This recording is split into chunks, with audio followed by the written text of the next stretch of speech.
कस्बर का खता मेरी पहचान पहचान मुझे तेरे जल का मैं शेर खान। 10 टांगे मैं केकड़ा, काले कटर का कुत्ता हूँ मैं, 4 टांगों पे रेंग।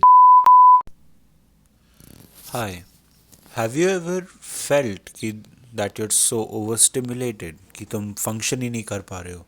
तुम्हारे थॉट्स, इमोशंस, पुरानी मेमोरीज सब एक साथ प्ले हो रहे हैं एंड नॉट ओनली दैट, तुम इमोशनली ही इतने ज़्यादा सुपर चार्ज्ड हो जिसकी वजह से you don't want to interact with the world. If that's the case then well you're not alone. First of all, बहुत सारे लोग हैं जो इस समस्या से गुजरते हैं and I am also one of them. तो इस वीडियो में हम उन्हीं कुछ सॉल्यूशंस की बात करेंगे जिसने मुझे बहुत ज़्यादा हेल्प करी इस इमोशनल टर्मोइल टाइप सिचुएशन से निकलने के लिए. One of those solutions are meditation, but not just any kind of meditation, self reflective meditation. Now अब मैं सिर्फ ये बोल के तो नहीं छोड़ सकता कि मेडिटेशन कर लो हो जाएगा. तो इस वीडियो में अच्छे समझते हैं कि कब और कैसे करना है ये मेडिटेशन.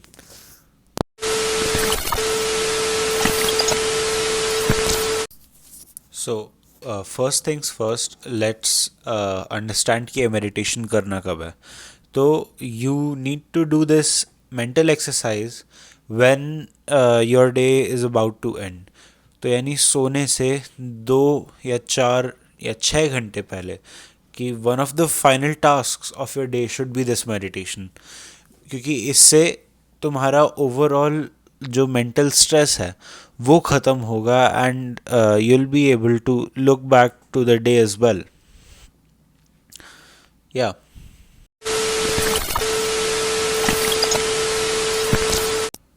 सो मेडिटेशन करने से पहले you need to have a sort of runway.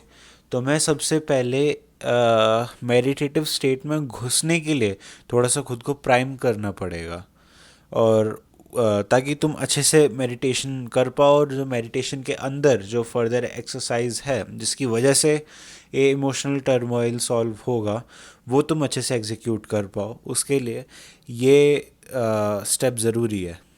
तो ये जो स्टेप है, इट इज़ दैट कि तुम्हें सबसे पहले अपनी फिज़िकल बॉडी को एकदम शांत करना है ताकि तुम्हारा सारा फोकस अपने इंटरनल थॉट्स पे हो पाए और तुम्हें एक्सटर्नली किसी चीज़ से डील ना करना पड़े. For that I need you to sit in a dark room with your eyes closed and it should be absolutely silent. अगर तुम्हें साइलेंस नहीं मिलता है तो कोई बाहर चले जाए, ऐसी जगह पे चले जाओ जहाँ पे साइलेंस हो. मेजरली साइलेंस, लाइट भी उतनी प्रॉब्लम नहीं है बट साइलेंस है. So either you go in a dark room and it is silent, which is the best scenario, or else choose silence. बस कोई शांत जगह पे जाओ, और वहाँ पे जाने के बाद I need you to sit in a posture that is intentional yet comfortable. मतलब एक ऐसा पॉस्चर जिसको तुम्हें होल्ड करके रखने में थोड़ा सा एफर्ट लगे बट इतना कंफर्टेबल होना चाहिए कि तुम घंटों भी उस पॉस्चर में बैठ पाओ. जैसे कि फॉर मी इट इज़ कि पालती मार के बैठ गए और बस अपनी स्पाइन स्ट्रेट रखी. क्यों? क्योंकि स्पाइन स्ट्रेट रखने में मुझे थोड़ा सा इंटेंशनली एफर्ट भी लगाना पड़ रहा है, बट पालती मार के बैठने की वजह से it is still all right, मैं घंटों ऐसे बैठ सकता हूँ.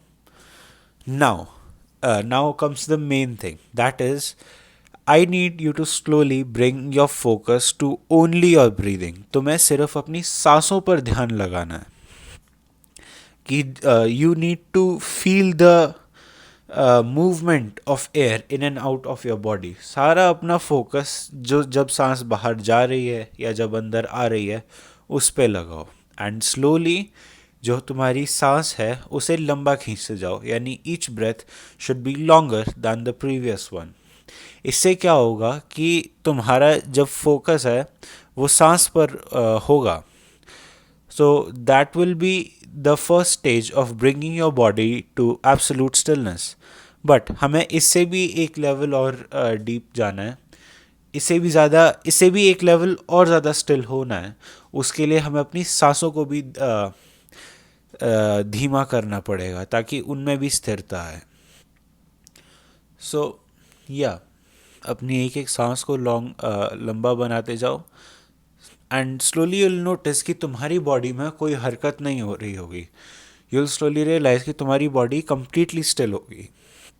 That is the perfect point जहाँ पे तुम slowly you can slip in फक साहिबान मेहरबान कदरदान. हाँ. सो जब तुम्हारी बॉडी कंप्लीटली स्टिल हो जाएगी then you slowly need to slip inside your head. तब तुम्हें सिर्फ अपने थॉट्स पर ध्यान देना है. और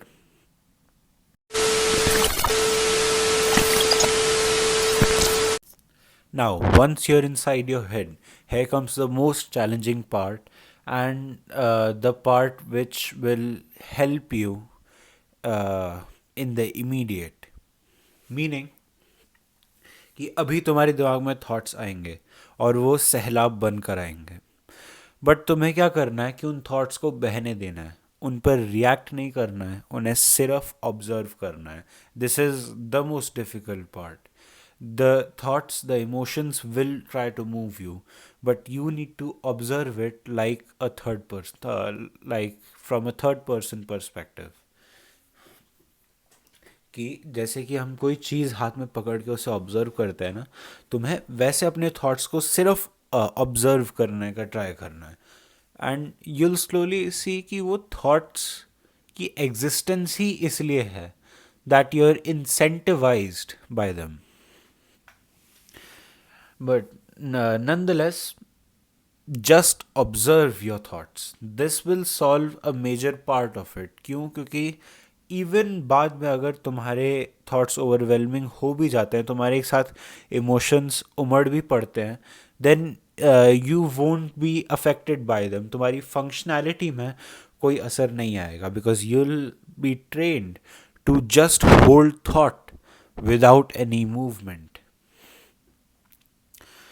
Now, once you are able to accomplish that on a satisfactory level, मतलब जहाँ पे तुम्हें खुद अपने अंतर्मन में शांति महसूस हो, उसके बाद you need to take each thought. कि तुम्हारे दिमाग में एक थॉट आया, तुम उस थॉट को लो, उसे लेबल करने का ट्राई करो कि ये थॉट क्या है, and then try to find its roots.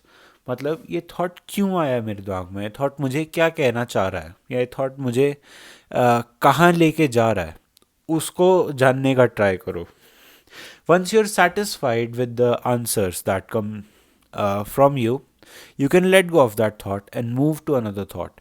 ये एग्जैक्टली वैसा है जैसे कि ड्रॉर भर जाती है ना, तो हम उसे खोल के डीक्लटर करते हैं.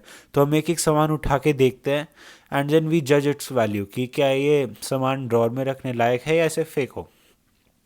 You need to do exactly that sort of segregation. Now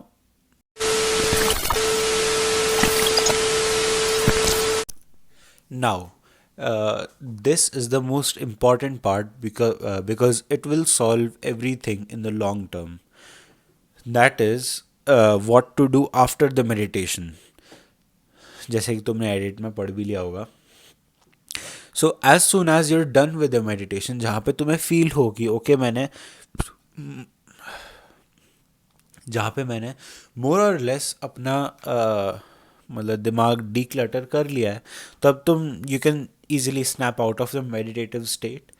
and सबसे ज़रूरी, you need to write down your observations. एक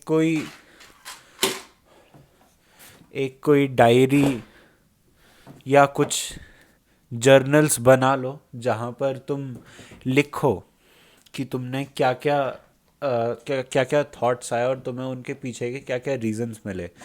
ज़्यादा सोचना नहीं है, just dump everything on that piece of paper and then forget about it for the rest of the day.